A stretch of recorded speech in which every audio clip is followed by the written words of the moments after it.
Scaredy Cats, my name is Kate from Scaredy Cat Gaming, and we are back in with Through the Window of Ecstasy, I believe is the name. It's a really long name, and this is also a demo for those of you that did not know. There is a video previous to this. If you have not already seen it, please go check it out. So, link to that video will be in the description below. Alright, let's see. Oh, I just talked to her. That is unexpected. You solved it faster than I thought.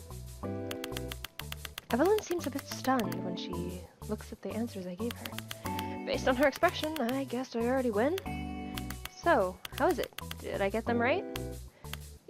Yeah, they are correct. Evelyn seems a bit disappointed. Oh well, sorry. I do have my own plan too, so I can't lose. So, what is your wish then? Evelyn closes the book and immediately turns to me. Such a straightforward girl, not hesitant for a second. Even though she just lost the bet. Then, I don't have to worry about anything either. Would you mind closing your eyes for a moment, please? Like this? Totally. After checking that Evelyn has done as I told, I move closer, grasping the side of her lab coat and drawing her closer to me. He's going to kiss her. Oh. And gently put my lips on her rosy cheek. Aww. Aww.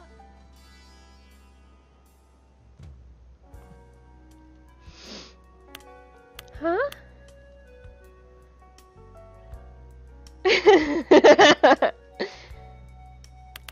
It takes Evelyn quite a while to process the situation and respond. She immediately pushes me away, hiding her face in squeals.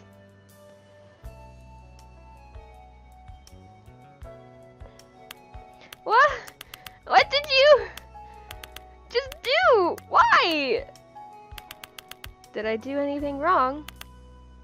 You ask? What has gotten into you? No, the question should be, where did you learn that from? From the book, A Step-by-Step Guide for a Date.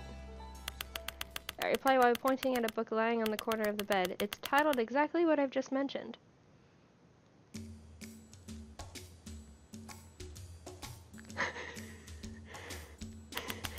Evelyn dashes towards that direction without delay. Her eyes roll through the pages like she's about to devour it. Why do you read this kind of book? Weren't you the one who brought it here? This is totally a mistake. I didn't remember picking it for you to read. Her voice getting smaller and smaller, and her reddening face is slowly covered by the book, as if she wants to hide away her emotion. It is said that it said in the book that if you want your friend to be happy, that's what you need to do. Could it be that it's wrong? What kind of friend would kiss you like that? Don't tell me you mean this is a girlfriend here. This word girlfriend here. That's right. Isn't girlfriend a friend that is a girl? And I'm a friend of yours that is a boy. The book says that a boyfriend will kiss his girlfriend and makes her happy. Oh, this is adorable. I love this. Oh my. A girlfriend is not the same as a friend that is a girl. Evelyn presses on those words as she clearly states that I was wrong. Oh, he's sad. Or not really sad, but nervous. So I really did get those wrong? Then am I not allowed to do so? I didn't say that, but it's just not yet. Her voice gets smaller once again.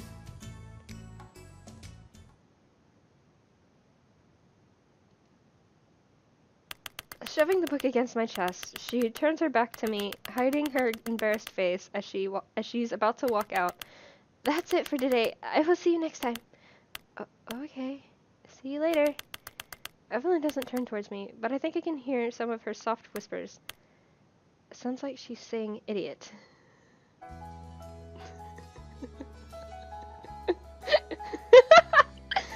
Oh, taking everything literal.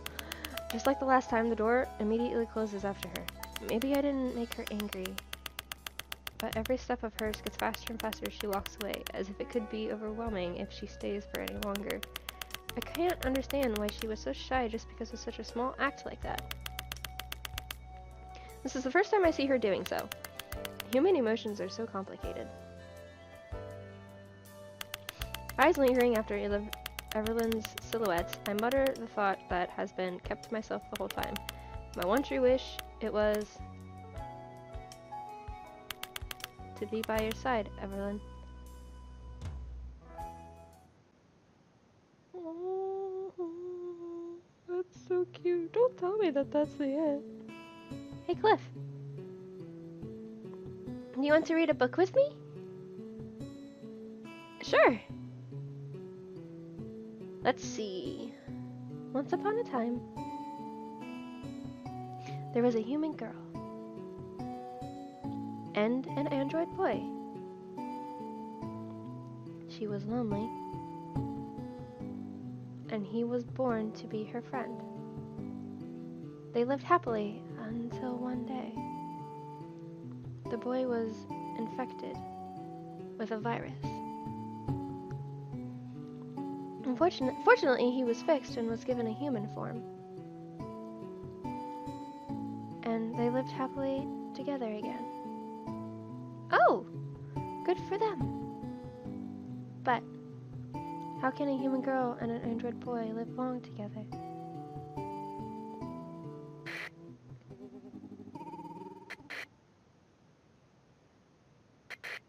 Look out! Cliff! Where did you go, Evelyn?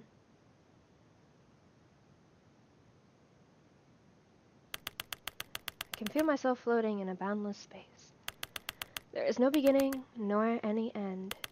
No presence of any object, nor any sign, no matter where you look at.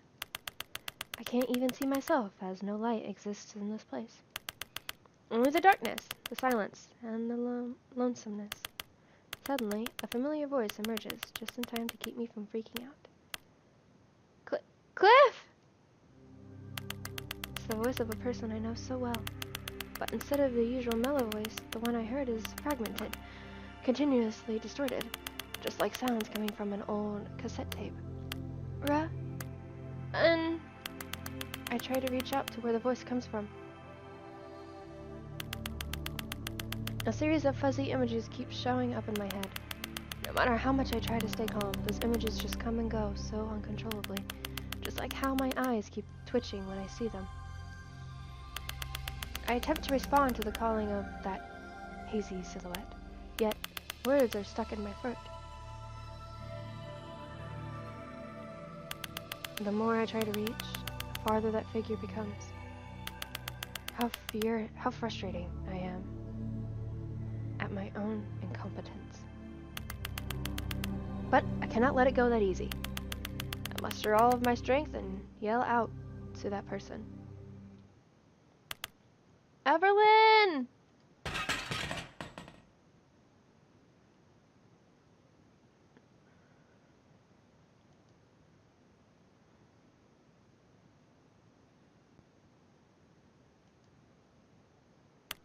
I wake up out of a sudden due to loud clinking noises to my side. Everything that I experienced just now has all gone, and I'm now back to the present.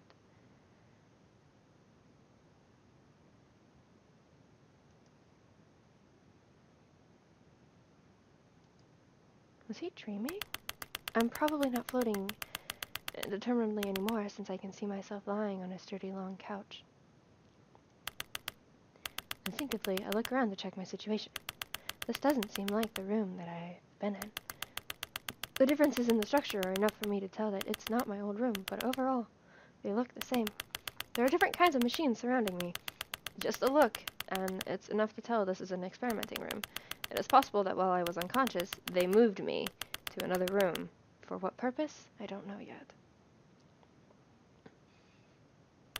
When I start to come to my full senses, I realize not only the room, but also there's something about me that are different from the usual. I feel oddly strong, and not bothered by any pain in my body as I get up. Such a pleasant feeling has never appeared before. I cannot hold back my excitement. Oh, you startle me.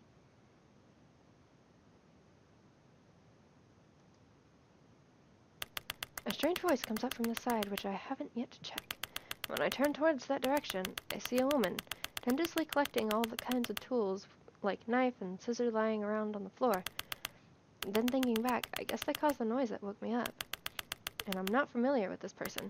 Although the scientists performing experiments on my bodies always cover most of their faces, the time I have spent with them is enough for me to tell who from who based on their figures and styles. This woman, she is different from them. The only common feature that I can perceive is the lab coat she's wearing, but it is not as clean and proper as those worn by others. This one is old and dirty, and it seems to fit her tangled, messy hair. After all the tools are placed neatly on a table, she turns to me, beaming.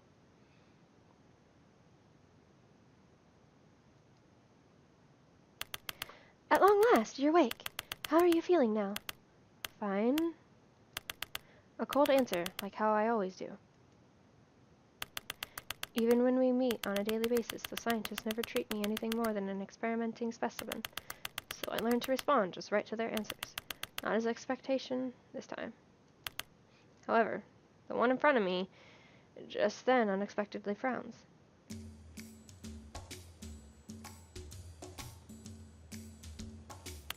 Hey, don't be that cold to me. I'll be upset. Not only that, her cheeks are puffed and her eyes furrow as she smacks my shoulder lately.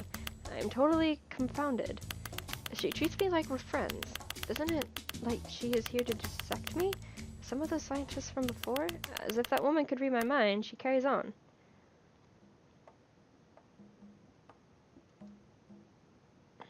My name is Helen, and I'm not your enemy. You don't have to be wary with me. Despite not being totally persuaded, I still let myself loosen up for a bit. I think I've heard of the name before. And more importantly, there's something about her that's strangely close and real, just as if she is a dear friend of mine.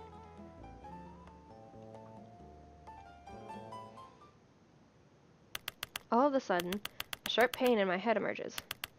I rub my forehead. All of these new pieces of information drive me overwhelmed. To be more accurate, I'm recollecting them. From the moment that I'm awake, I've already felt so hollow, as if I've forgotten something so important, and now those gaps are being filled up. I now remember why I am here. In the dark forest, with damp soil, mud and boulders scattering, I was fleeing with all my might beside a small girl struggling to avoid the gigantic roots. Penetrating the surface so sporadically behind us, the glare from burning torches kept on following. Putting my head off on the forehead, I raised my eyes to look at the woman beside me. I have finally remembered. In the last scene of the reminiscence, the one that held my hand and ran in front of me for once turned her head around, revealing a face I hold so dear. It was Everlyn, and the most important thing that had just come back to me is the fact that Everlyn and I fled that wicked laboratory together.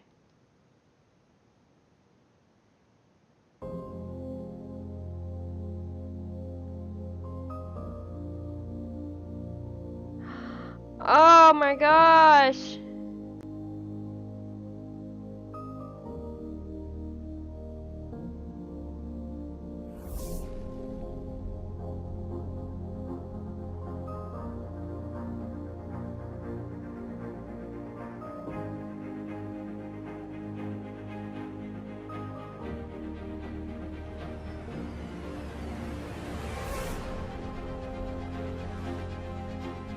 This was good. And I am so excited for the full game because it's gonna be awesome.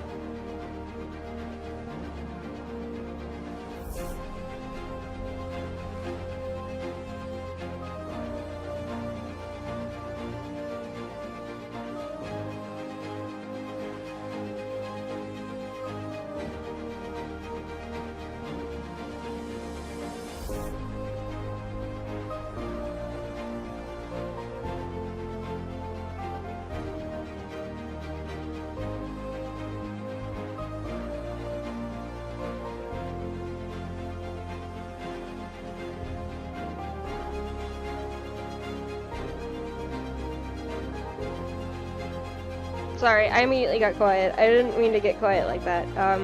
Anyway, like I was saying, this game was good. I liked it. I was intrigued from the beginning. And you know, it's good to have a game that intrigues you from the beginning, because then you get so into it that you don't want to stop playing it. And I'm excited for the full game to come out. That's going to be something that I'm definitely going to look for and be excited for. So, I'm going to end this episode here. If you haven't already, subscribe to my channel. Like this video, hit that like button. And if you'd like to follow me on Twitter and Instagram, I'll put the links in the description below. Until next time, my scaredy cats. Bye-bye!